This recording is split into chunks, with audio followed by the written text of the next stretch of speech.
হচ্ছে মোনা। খুব beautiful model, দেখো ওকে দেখতে কত সুন্দর।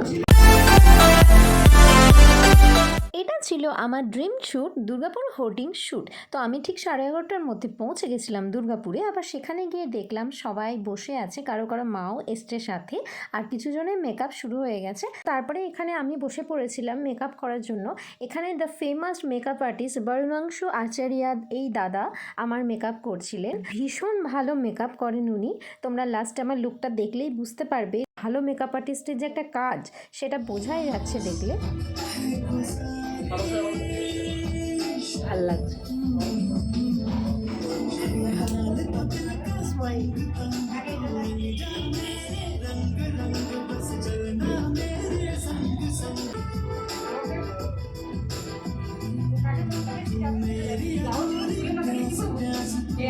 রেডি হয়ে গেছি, এখন ড্রেস পরা বাকি, মেকআপ টেকআপ সব হয়ে গেছে, সবাই মোটামুটি রেডি হয়ে গেছে। এই দেখো এখানে একটা মিষ্টি বোন, ও খুব সুন্দর সেজে নিয়েছে। এরপর ড্রেস পরবো, তারপর রেডি হবো, তারপর শ্যুট বাইরে সব সেট আপ করা হচ্ছে।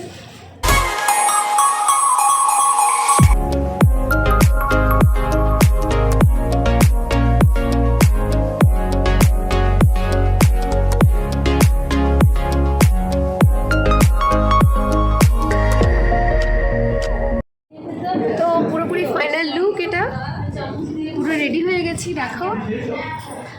আর এখন সবার 3-4 জনের হয়ে গেছে, আর এখানে এখন আমার হবে, আমার এখনো বাকি। খুব সুন্দর করে সাজিয়ে দিয়েছে, আর পুরো ফুল লুক এটা। আর এটা হচ্ছে মোনা, খুব বিউটিফুল মডেল, দেখো ওকে দেখতে কত সুন্দর। হ্যাঁ, ফ্রক টাইপের। তো এখন আমারটা হয়ে যায়, তারপর তোমাদেরকে দেখাচ্ছি এরপরে আর কি হচ্ছে না হচ্ছে। চলো লেটস গো।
এইভাবে ওখানে আরও অনেকের শ্যুট হচ্ছিল। আর দীপ সাহা দাদা ফেমাস ফটোগ্রাফার, এনার কাছে আমি এর আগেও সানন্দা ম্যাগাজিন শ্যুটের সময় ফটো তুলেছিলাম, তো উনি সব কিছুর ফটোশ্যুটটা করেন। মিষ্টি বোনটা ক্লাস 7-এ পড়ে, তোমরা ভাবতে পারছো এখন থেকে এত সুন্দর পোজ দিয়ে যে ছবি তুলতে পারছে, মানে এটাই একটা বিশাল বড় ব্যাপার। ক্লাস 7-এ পড়ে, স্মার্ট অ্যাডভান্স এখনকার ছেলেমেয়েরা, মানে সত্যি ওদের থেকে অনেক কিছু শেখার আছে আমাদের।